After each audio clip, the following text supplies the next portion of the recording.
पुण्यात फ्लॅट घ्यायचा आहे. पण कुठे घ्यायचा, कसा घ्यायचा, कुणावर विश्वास ठेवायचा? फसवणूक तर होणार नाही ना?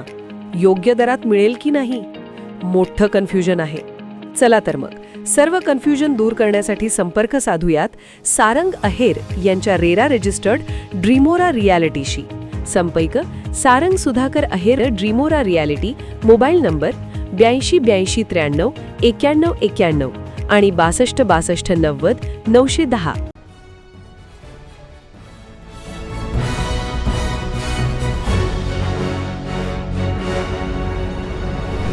आपण पाहत आहात BCCN न्यूज.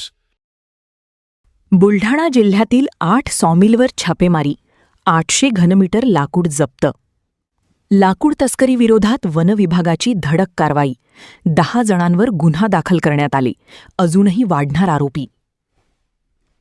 बुलढाणा जिल्ह्यातील अवैध लाकूड तस्करी विरोधात वन विभागाने मोठी धडक कारवाई करत 8 सॉमिलवर एकाच वेळी छापे टाकले. या कारवाईत 800 घनमीटरहून अधिक संशयित अवैध लाकूड जप्त करण्यात आले असून जप्त मुद्देमालाची किंमत 50 लाख रुपयांहून अधिक असल्याचा प्राथमिक अंदाज आहे. नव्याने रुजू झालेले उपवनसंरक्षक जमीर शेख कारवाईत सहभागी झाल्याने जिल्ह्यातील लाकूड माफियांमध्ये खळबळ उडाली आहे. गेल्या काही दिवसांपासून परराज्यातून सागवानसह इतर मौल्यवान लाकूड बुलढाण्यात आणून कागदपत्रांच्या आडून त्यावर प्रक्रिया केली जात असल्याचा संशय व्यक्त केला जात होता. या पार्श्वभूमीवर बुलढाणा, चिखली, मलकापूर, जळगाव जामोद या तालुक्यांसह देऊळघाट आणि गोतमारा या ठिकाणी देखील छापेमारी करून कारवाई करण्यात आली, ज्यामध्ये आतापर्यंत 10 जणांवर गुन्हे दाखल करण्यात आले आहेत. अजूनही आरोपी वाढण्याची शक्यता वर्तवली जात आहे. बुलढाणामध्ये सर्वप्रथम मला जी माहिती मिळाली होती त्याच्या आधारित आम्ही चिखली तालुक्यातील केळवद या ठिकाणी सॉमिलवरती सकाळी आम्ही आमच्या टीमने छापा टाकला. त्याच्यामध्ये जवळपास एक 5 ते 6 घनमीटरचा सागवानाचा माल आणि नीम या प्रजातीचा माल भरपूर प्रमाणात सापडलेला आहे. तर ती सॉमिल आपण सीलबंद करण्यासंबंधी जी काही प्रक्रिया असते ती प्रक्रिया चालू केलेली आहे. त्यानंतर दुसरी माहिती आपल्याला मिळाली होती की मलकापूरमध्ये मोठ्या प्रमाणात इथं लाकडांचा साठा आहे. तर त्या धर्तीवरती आपण जळगाव जामोद, मोताळा आणि जी आपली मोबाईल स्क्वॉडची टीम आहे त्यांच्या साहाय्याने आपण आज इथं पाहणी केली असता जवळपास एक 5 सॉमिल आपण तपासले आणि 5 सॉमिलवरती आपल्याला अवैध माल सापडलेला आहे.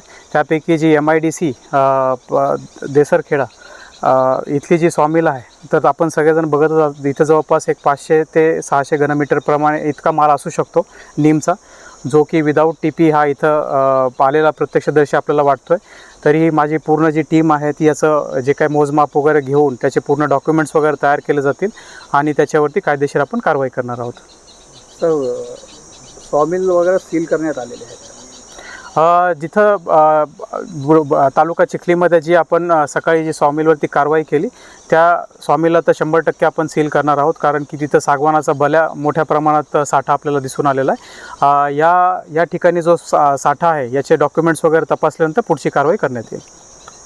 काही आरोपींना आपण अटक वगैरे केलेली आहे, तर ताब्यात घेतलं आहे का? जवळपास या सॉमिलमध्ये एक 7 ते 8 ओडिसामधून आलेले काही मजूर लोक आहेत जे कटाईमध्ये इथं मदत करतात. इथं जेव्हा प्रत्यक्ष पाहणी केली असं सगळेजण लपून बसलेले होते, परंतु जेव्हा त्यांना आपण ताब्यात घेऊ तर त्यांच्याकडनं पूर्ण चौकशी आपण केली जाईल आणि त्याच्यानंतर मग पुढचं